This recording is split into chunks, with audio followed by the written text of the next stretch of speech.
श्री गुणानंद के पुत्र के मन की बात। यह घटना सन 1969 में साधना वर्ष के दौरान रांची जागृति में पूज्य बाबा के कमरे में घटित हुई थी।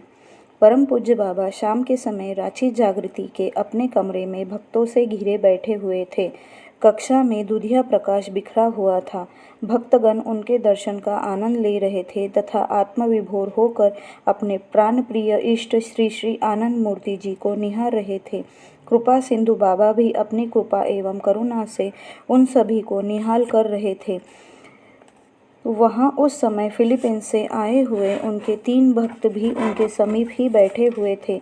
उन लोगों के नाम क्रमशः doctor Priyadarshi, doctor पेरिलिन, Kamal Nayan, mister Wilson, जो फिलीपींस से एक उच्च स्तर के प्रशासनिक अधिकारी थे, तथा गुणानंद, मिस्टर पेस्टोरल, जो एक बहुत धनी व्यापारी थे। पूज्य बाबा कुछ देर तक साधकों के बीच भक्ति की चर्चा करते रहे तथा अपने दर्शन से सभी को निहाल करते रहे। तत्पश्चात उन्होंने मेरी तरफ इशारा करके मुझे अपने निकट आने का आदेश दिया। मैंने उनके निर्देश का पालन करते हुए उनकी चौकी के पास आकर उनके समीप बैठ गया। उसके बाद उन्होंने अपनी दुखहरण छड़ी से मेरी त्रिकुटी को छूकर मुझे दिव्य दृष्टि प्रदान किया तथा मुझे मन को आज्ञा चक्र में एकाग्र करने का आदेश दिया। तत्पश्चात परम पूज्य बाबा ने मुझे निर्देश दिया कि मैं अपने एकाग्र मन को पूर्व दिशा की ओर ले चलूं, अर्थात आगे बढ़ते रहूं तथा जो भी दिखाई दे वह बोलता रहूं।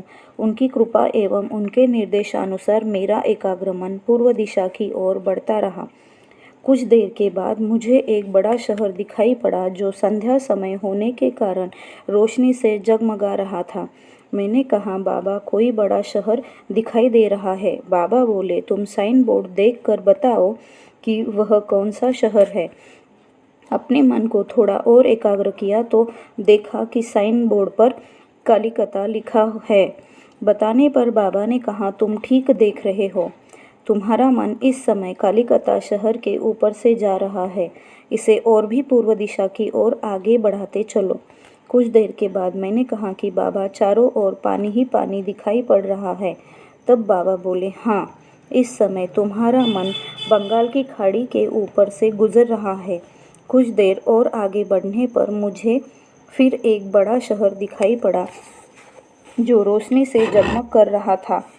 तब पूज्य बाबा ने पुनः कहा कि साइन बोर्ड पढ़कर बताओ कि शहर का नाम क्या है। मैंने देखकर कहा, बाबा, यह तो बैंकॉक शहर है। पूज्य बाबा बोले, तुम ठीक कह रहे हो। अपने मन को पूर्व दिशा में बढ़ाते चले जाओ। फिर मैंने प्रशांत महासागर को पार करके एक बहुत बड़े शहर को देखने पर बाबा से कहा कि एक बहुत बड़ा शहर देख रहा हूँ। साइन बोर्ड देखने पर पाया कि यह मेट्रो मनीला फिलीपींस की राजधानी है। पूज्य बाबा ने कहा कि अभी तुम्हारा मन ठीक मनीला शहर के बीच में है। अब तुम इसे पश्चिमोत्तर दिशा की ओर आगे बढ़ाओ।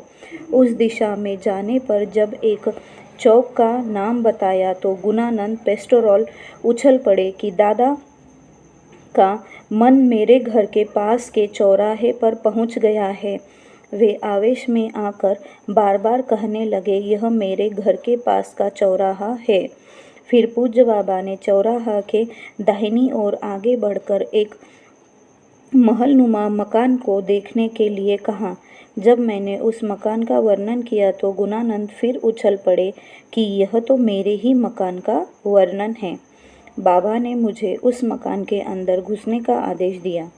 तत्पश्चात मैं उस मकान के ड्राइंग रूम में घुसकर छरहरे बदन के एक गोरे रंग के लड़के को देखा जो कुर्सी पर बैठे अपने दोनों कहुनियों को ड्राइंग टेबल पर रखे हुए दोनों हथेलियों पर ठुठड्डी को टिकाकर कुछ सोच रहा था।